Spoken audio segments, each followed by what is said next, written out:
வணக்கம் மக்களே. போக்கோ அவங்களோட சக்சஸர் சீரியஸான எக்ஸ் சீரீஸில் போக்கோ X3 NFC அப்படிங்கிற மொபைலில் பல ரியூமர்ஸ் லீக்ஸ்க்கு அப்புறமா ஃபைனலாக லான்ச் பண்ணிட்டாங்க.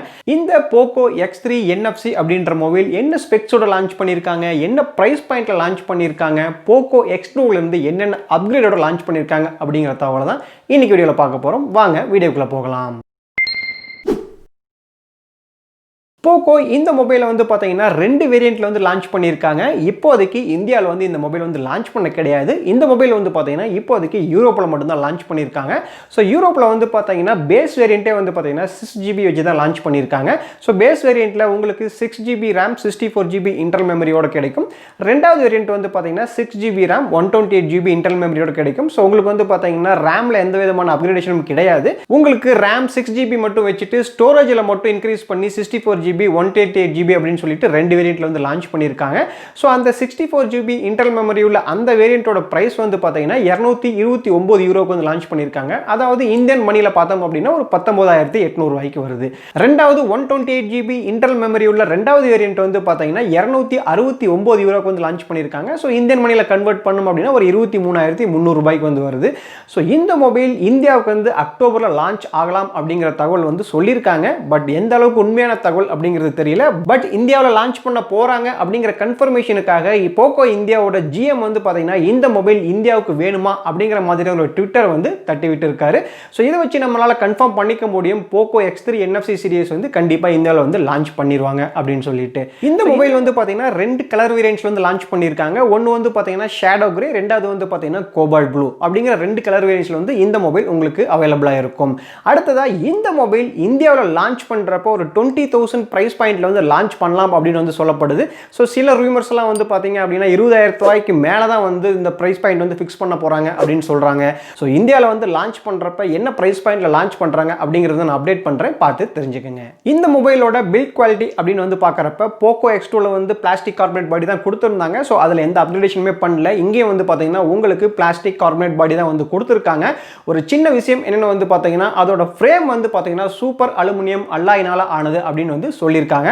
இன்கேஸ் நீங்கள் தவறுதலாக மொபைல் எதனா கீழே போட்டிங்க அப்படின்னா வந்து டேமேஜ் அதிகமாகிறதுக்கான சான்சஸ் வந்து குறைவாக இருக்குது. ஸோ மற்றபடி வந்து பார்த்தீங்கன்னா டிசைனில் வந்து மேஜராக அவங்க எந்த சேஞ்சஸுமே கொண்டு வரல. போக்கோ X2ல வந்து என்னென்ன டிசைன்ஸ் கொடுத்துருந்தாங்களோ அந்த மாதிரியான டிசைன்ஸ் தான் வந்து போக்கோ X3 NFC வந்து பார்க்க முடியுது. கேமரா அலைன்மெண்ட்டில் வந்து பார்த்தீங்கன்னா கொஞ்சம் வேரியேஷன் வந்து கொடுத்துருக்காங்க. ஸோ போக்கோ X2ல வந்து பார்த்தீங்கன்னா உங்களுக்கு ஒரு வெர்டிகல் குவாட் கேம் செட்டப் வந்து கொடுத்துருந்தாங்க.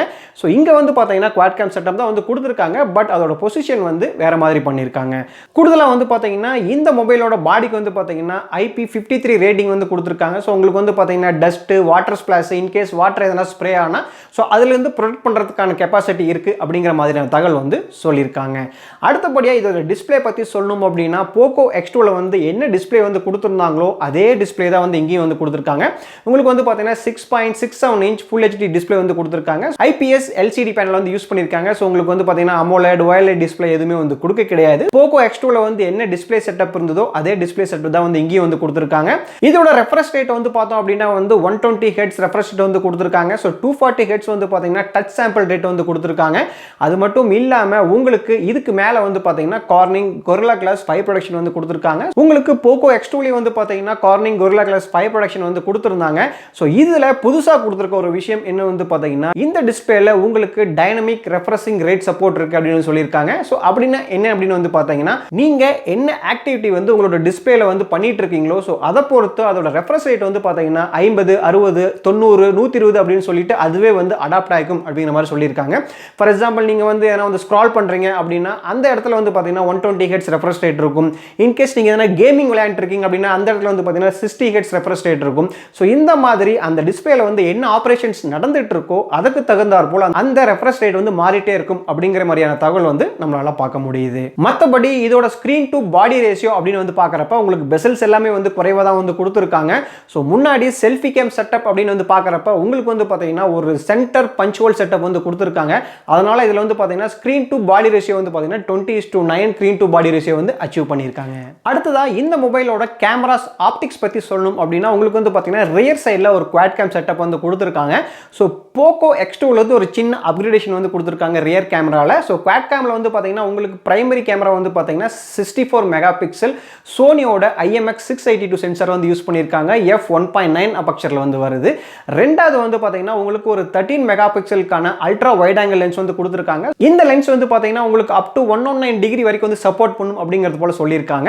அடுத்ததாக வந்து பார்த்தீங்கன்னா 2 மெகா பிக்சல் சென்சார்ஸ் வந்து கொடுத்துருக்காங்க. ஒன்று வந்து டெப்த் சென்சார், இன்னொன்று வந்து பார்த்தீங்கன்னா மேக்ரோ சென்சார். அப்படியே முன்னாடி பக்கம் பார்த்தோம் அப்படின்னா வந்து உங்களுக்கு POCO X2 இருந்து ஒரு சின்ன டவுன்கிரேட் வந்து பண்ணியிருக்காங்க. நம்மளுக்கு POCO X2 வந்து பார்த்தீங்கன்னா ஒரு 20 மெகா பிக்சல் பிளஸ் ஒரு 2 மெகா பிக்சல் டெப்த் சென்சார், அதாவது வந்து பார்த்தீங்கன்னா டியூவல் பஞ்ச் ஹோல் செட்டப் வந்து கொடுத்துருந்தாங்க. POCO X3 வந்து பார்த்தீங்க அப்படின்னா உங்களுக்கு சென்டர் பஞ்ச் ஹோல்ல வந்து பார்த்தீங்கன்னா ஒரு 20 மெகா பிக்சலுக்கான ஒரு சிங்கிள் கேமரா மட்டுமே வந்து கொடுத்துருக்காங்க. ஸோ உங்களுக்கு ரியர் கேமராவோட 64 mega pixel primary camera use பண்ணி 4K ரெக்கார்டிங் வரைக்கும் பண்ண முடியும் அப்படின்னு சொல்லியிருக்காங்க. ஸோ செல்ஃபி கேமரா, அதாவது 20 mega pixel selfie camera use பண்ணி up to full HD recording வரைக்கும் சப்போர்ட் பண்ணும் அப்படிங்கிற மாதிரியான தகவல் வந்து சொல்லியிருக்காங்க. அடுத்ததா இந்த மொபைலோட ப்ராசஸர் பத்தி சொல்லணும் அப்படின்னா Snapdragon 732G அப்படிங்கிற ஒரு புது ப்ராசஸரோட வந்து இந்த மொபைல் வந்து லான்ச் பண்ணியிருக்காங்க. இந்த ப்ராசஸரோட பர்ஃபார்மன்ஸ் எப்படி இருக்கும் அப்படிங்கிறது வந்து மொபைல் வந்து வாங்கி யூஸ் பண்ணதுக்கு அப்புறமா தான் சொல்ல முடியும். ஏன்னா இந்த ப்ராசஸரை வச்சு ஃபர்ஸ்ட் லான்ச் பண்ணியிருக்கிற ஒரே மொபைல் வந்து பார்த்தீங்கன்னா இந்த POCO X3 தான். பட் இந்த Snapdragon 732G வந்து பார்த்தீங்கன்னா இதுக்கு முன்னாடி POCO X2 யூஸ் பண்ணியிருந்த Snapdragon 730G இருந்து கொஞ்சம் அட்வான்ஸ்ட் லெவலில் வந்து கொடுத்துருக்காங்க. ஸோ அதுலேருந்து என்னென்ன இம்ப்ரூவ்மெண்ட்ஸ் வந்து பண்ணியிருக்காங்க அப்படின்னு வந்து பார்த்தீங்கன்னா Snapdragon 730G இருந்து ஒரு 2 இம்ப்ரூவ்மெண்ட்ஸ் பண்ணியிருக்கிறதா தகவல் வந்து பார்க்க முடியுது. ஒன்று வந்து பார்த்தீங்கன்னா உங்களுக்கு இந்த ப்ராசஸரில் 2.3 GHz கிளாக் ஸ்பீட் வந்து கொடுத்துருக்கதா சொல்லியிருக்காங்க. ரெண்டாவது Snapdragon 730G இருந்து 15% வரைக்கும் வந்து பார்த்தீங்கன்னா உங்களுக்கு கிராஃபிக்ஸ் லெவல் வந்து இம்ப்ரூவ் பண்ணிக்கிறதா வந்து சொல்லியிருக்காங்க. ஸோ இவங்க கொடுத்துருக்க இந்த தகவல் எல்லாமே வச்சு பார்க்குறப்ப உங்களுக்கு ஒரு நல்ல கேமிங் எக்ஸ்பீரியன்ஸ் கிடைக்கும் அப்படின்னு வந்து சொல்ல முடியும். கூடுதலாக இந்த மொபைல் வந்து பார்த்தீங்கன்னா உங்களோட கேமிங் பர்ஃபார்மன்ஸ்லாம் வந்து அதிகப்படுத்துறதுக்காகவும் மொபைலோட ஹீட் வந்து கம்மிப்படுத்துறதுக்காகவும் வந்து பார்த்தீங்கன்னா லிக்விட் டெக்னாலஜியும் வந்து கூடவே வந்து கொடுத்துருக்காங்க. ஸோ நீங்கள் ஒரு நல்ல கேமிங் பர்ஃபார்மன்ஸ் வந்து இந்த மொபைலை வந்து எக்ஸ்பெக்ட் பண்ணலாம். அடுத்ததாக இந்த மொபைலோட சாஃப்ட்வேர் பற்றி சொல்லணும் அப்படின்னா POCO X2 இருந்து ஒரு சின்ன அப்கிரேட் வந்து கொடுத்துருக்காங்க. ஸோ இது வந்து பார்த்தீங்கன்னா MIUI 12 மேலே வந்து Android 10 out of the box வந்து லான்ச் பண்ணுறாங்க. உங்களுக்கு MIUI 12 வந்து பார்த்தீங்கன்னா நிறைய ப்ளோட்டர்ஸ் வந்து கம்மி பண்ணியிருப்பாங்க. பேன் பண்ண சைனீஸ் ஆப் எதுவுமே இருக்காது அப்படிங்கிறத வந்து எக்ஸ்பெக்ட் பண்ணலாம். அடுத்ததா இது எல்லாத்தையுமே வந்து பேக்கப் பண்ணுற வகையில் உங்களுக்கு ஒரு மாசிவ் பேட்டரி செட்டப் வந்து கொடுத்துருக்காங்க. ஸோ 5160 mAh பேட்டரி வந்து கொடுத்துருக்காங்க. கூடவே வந்து பார்த்தீங்கன்னா உங்களுக்கு 30 வாட்ஸ்க்கான சார்ஜரும் வந்து கொடுக்குறாங்க. ஸோ இந்த மொபைல் வந்து பார்த்தீங்கன்னா ஃபாஸ்ட் சார்ஜிங் சப்போர்ட் பண்ணும் அப்படிங்கிற மாதிரியான தகவல் வந்து கொடுத்துருக்காங்க. ஸோ POCO கிளைம் பண்ணுறபடி வந்து பார்த்தீங்கன்னா இந்த மொபைல் 0 to 100% வரைக்கும் சார்ஜ் ஆகிறதுக்கு கிட்டத்தட்ட 65 நிமிஷம் தான் ஆகும் அப்படிங்கிற மாதிரியான தகவல் வந்து நம்மளால் பார்க்க முடியுது. பட் இந்த மொபைலை சில யூடியூப் சேனல்ஸ் வந்து பார்த்தீங்கன்னா 0 to 100% வரைக்கும் சார்ஜ் பண்ணி டெஸ்ட் பண்ணி வீடியோஸ் வந்து போஸ்ட் பண்ணியிருக்காங்க. அந்த வீடியோஸ் பார்க்குறப்ப 0 to 100% வந்து சார்ஜ் ஆகிறதுக்கு 1 மணி நேரம் 17 நிமிஷம் ஆகுது அப்படிங்கிற மாதிரியான தகவல் வந்து நம்மளால் பார்க்க முடியுது. ஸோ உங்களுக்கு 33 வாட்ஸ் சார்ஜர் வச்சுட்டு ஒரு 5160 mAh பேட்டரி வந்து சார்ஜ் பண்ணுறதுக்கு ஒரு 1 hour டைம், ஒரு நார்மலான டைம் பீரியட் தான். ஸோ பேட்டரியை பொறுத்த வரைக்கும் ஒரு நல்ல பேட்டரி செட்டப் தான் வந்து கொடுத்துருக்காங்க. அடுத்தபடியாக ஒரு கனெக்டிவிட்டி பற்றி சொல்லணும் அப்படின்னு வந்து பார்த்தீங்கன்னா உங்களுக்கு 4G சப்போர்ட் இருக்குது, வோல்ட் சப்போர்ட் இருக்குது, வைஃபை இருக்குது. ஸோ ப்ளூடூத்தோட 5.1 சப்போர்ட் வந்து கொடுத்துருக்காங்க. கூடவே இந்த மொபைல் வந்து பார்த்தீங்கன்னா உங்களுக்கு NFC சப்போர்ட்டும் இருக்குது. ஸோ இந்தியாவில் லான்ச் பண்ணுறப்ப இந்த NFC சப்போர்ட்டோட லான்ச் பண்ணுவாங்களா இல்லையா அப்படிங்கிறது வந்து தெரியல.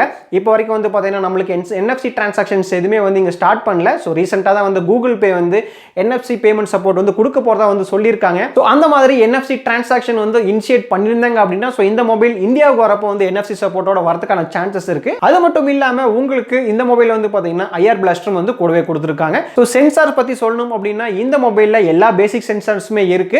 ஸோ ஃபிங்கர் பிரிண்ட் சென்சார் பற்றி சொல்லணும் அப்படின்னா உங்களுக்கு ஃபிங்கர் பிரிண்ட் சென்சார் வந்து பார்த்தீங்கன்னா சைட் மவுண்டடாக வந்து கொடுத்துருக்காங்க. இந்த மொபைல் யூஸ் பண்ணிக்கிறது வந்து பார்த்தீங்கன்னா உங்களுக்கு ஒரு IPS LCD டிஸ்பிளே தான். ஸோ OLED டிஸ்பிளே கிடையாது. அதனால உங்களுக்கு in display finger print sensor வந்து கிடையாது. ஸோ ரியர் சைடும் வந்து பார்த்தீங்கன்னா POCO X2லையும் கொடுக்கல, இதுலேயும் வந்து பார்த்தீங்கன்னா கொடுக்கல. So as it is POCO X2ல வந்து சைட் மவுண்டட் தான் கொடுத்துருந்தாங்க. ஸோ இந்த மொபைல்லையும் வந்து பார்த்தீங்கன்னா உங்களுக்கு side mounted finger print sensor வந்து கொடுத்துருக்காங்க. அது மட்டும் இல்லாமல் இந்த மொபைலில் உங்களுக்கு 3.5 mm ஆடியோ ஜேக்கம் வந்து இருக்கு. ஸோ பேட்டரி சார்ஜ் பண்றதுக்காக உங்களுக்கு வந்து பாத்தீங்கன்னா டைப் சி போர்ட் வந்து நம்மளால பார்க்க முடியுது. அவ்வளவுதான் இந்த POCO X3 NFC மொபைலோட ஃபுல் ஸ்பெசிஃபிகேஷன்ஸ் வந்து பார்த்துட்டோம். ஸோ இந்த மொபைலை பத்தி நீங்க என்ன நினைக்கிறீங்க அப்படிங்கறத மறக்காம கமெண்ட் செக்ஷன்ல சொல்லுங்க. இந்த மொபைல் எந்த பிரைஸ் பாயிண்ட்ல லான்ச் பண்ணா நீங்க வாங்குவீங்க அப்படிங்கறது மறக்காம கமெண்ட் செக்ஷன்ல சொல்லுங்க. இந்த வீடியோல பார்த்த தகவல் உங்களுக்கு பிடிச்சிருந்தா மறக்காம வீடியோக்கு ஒரு லைக் கொடுங்க.